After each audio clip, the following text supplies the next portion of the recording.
नमस्कार। आज हम B.Ed द्वितीय वर्ष 8th paper knowledge and curriculum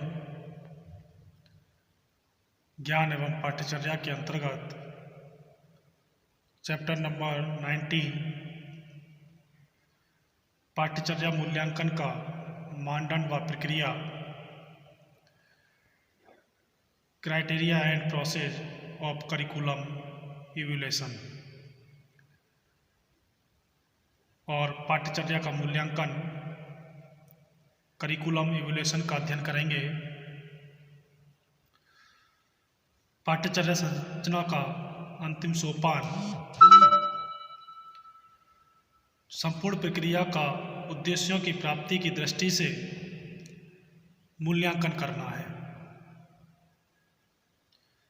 उद्देश्यों के निर्धारण और स्पष्ट कथन, अधिगम अनुभवों और अंतर वस्तु के चयन और अंतर वस्तुओं के संग्रथन एवं संगठन के बाद पाठ्यचर्या को कार्य रूप दे दिया जाता है। परंतु इतने से ही नहीं, पाठ्यचर्या निर्माताओं के कार्य की इतिश्री नहीं हो जाती है। पाठ्यक्रम को कार्य रूप देने के बाद यह भी जानना आवश्यक होता है कि उस पाठ्यक्रम से विद्यार्थियों में कितना अपेक्षित व्यवहारगत परिवर्तन हुआ है और कितना नहीं हो सका है। इस कार्य को मूल्यांकन की संज्ञा दी जाती है। मूल्यांकन शिक्षण अधिगम व्यवस्था या लर्निंग टीचिंग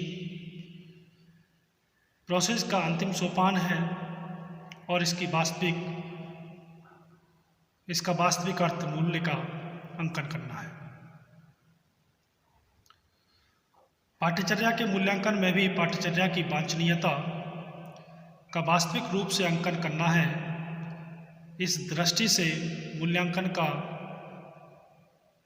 मूल्यांकन एक ऐसा कार्य या प्रक्रिया या प्रोसेस है जिससे मापन से प्राप्त परिणामों की वांछनीयता का निर्णय या डिसीजन लिया जाता है। H.H. रेमर्स और N.L. गेज ने मूल्यांकन के अर्थ को स्पष्ट करते हुए लिखा है कि मूल्यांकन में व्यक्ति और समाज अथवा दोनों की दृष्टि में क्या अच्छा है अथवा क्या वांछनीय है का विचार या लक्ष्य निहित रहता है। वहीं M.F.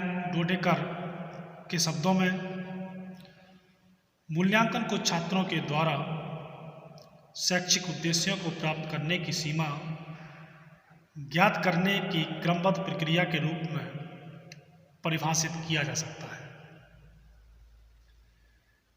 NCERT ने मूल्यांकन के प्रत्यय को स्पष्ट करते हुए इसे एक ऐसी सतत और व्यवस्थित प्रक्रिया बताया जो निर्धारित शैक्षिक उद्देश्यों की प्राप्ति की सीमा तक हो रही है।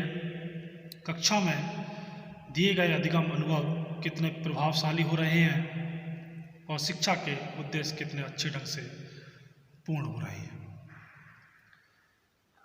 अतः मूल्यांकन का यह नवीन प्रत्यय इस मूलभूत मान्यता पर आधारित है कि शिक्षण संस्थाओं में सीखने के दौरान छात्रों के जिन व्यवहारगत परिवर्तनों को लाने की हम अपेक्षा करते हैं वे शिक्षा अधिगम प्रक्रिया द्वारा किस सीमा तक प्राप्त हो पा रही है। इससे स्पष्ट है कि मूल्यांकन प्रक्रिया में शिक्षण उद्देश्यों की प्राप्ति की वांछनीयता को देखा जाता है। इस प्रकार मूल्यांकन प्रक्रिया के 3 प्रमुख तत्व हैं: शिक्षण उद्देश्य, अधिगम क्रियाएं, व्यवहार परिवर्तन। परिवर्तन के ये तीनों अंग आपस में एक दूसरे पर निर्भर रहते हैं। अब बात करते हैं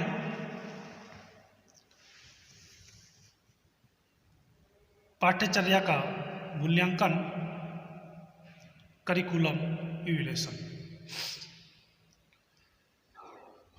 मूल्यांकन का यह नवीन प्रत्यय केवल पाठ्यवस्तु के ज्ञान तक ही सीमित नहीं है, बल्कि विद्यालय पाठ्यचर्या से संबंधित समस्त उद्देश्यों की एक विशाल और व्यापक श्रृंखला के मूल्यांकन से संबंधित है। इसके साथ ही यह छात्रों की केवल शैक्षिक उपलब्धि से ही संबंधित न होकर उनके संपूर्ण व्यक्तित्व के विकास से संबंधित होता है, और इस प्रकार इसका स्वरूप अत्यंत व्यापक व बहुआयामी मल्टी डायमेंशनल होता है। पाठ्यचर्या संरचना या करिकुलम स्ट्रक्चर का अंतिम सोपान संपूर्ण प्रक्रिया के उद्देश्य की दृष्टि से मूल्यांकन करना है।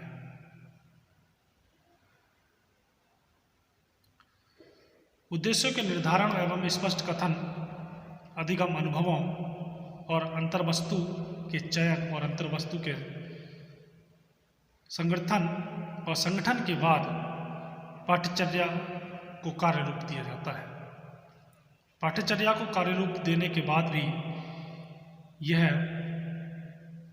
जानना आवश्यक होता है कि इस पाठ्यचर्या से विद्यार्थियों में कितना अपेक्षित व्यवहारगत परिवर्तन हुआ है और कितना नहीं हो सकता है।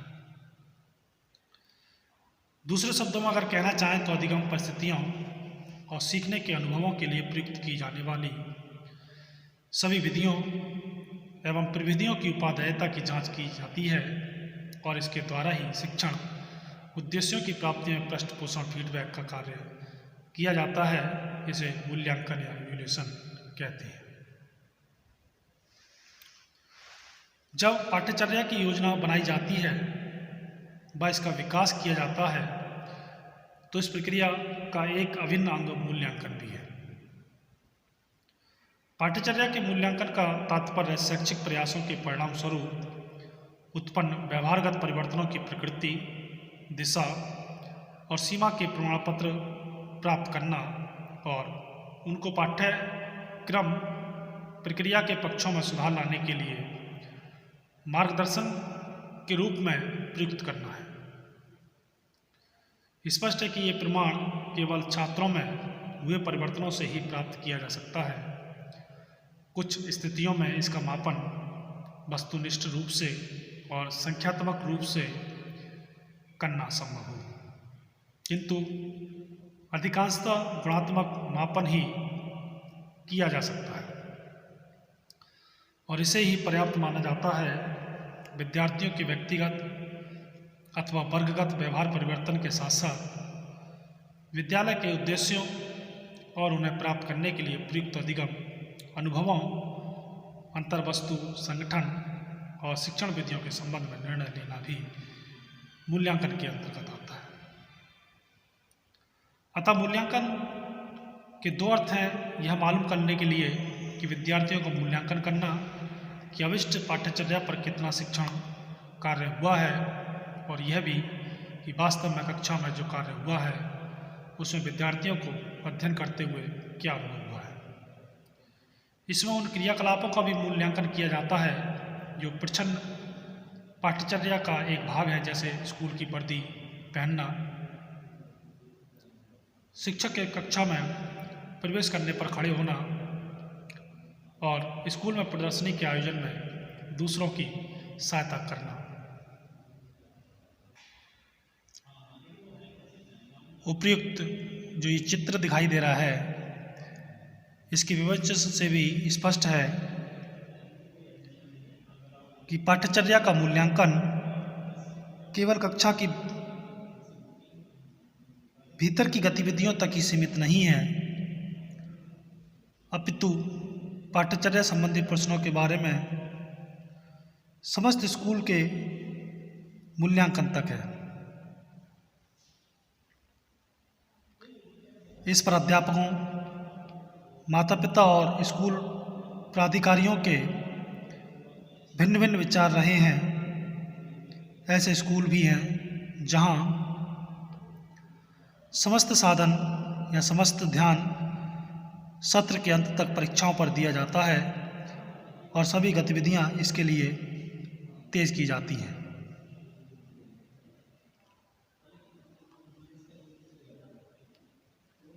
अन्य ऐसे स्कूल हैं जहां प्रच्छन्न पाठ्यचर्या को कार्यान्वित करने और बालक के पूर्ण विकास पर बल दिया जाता है।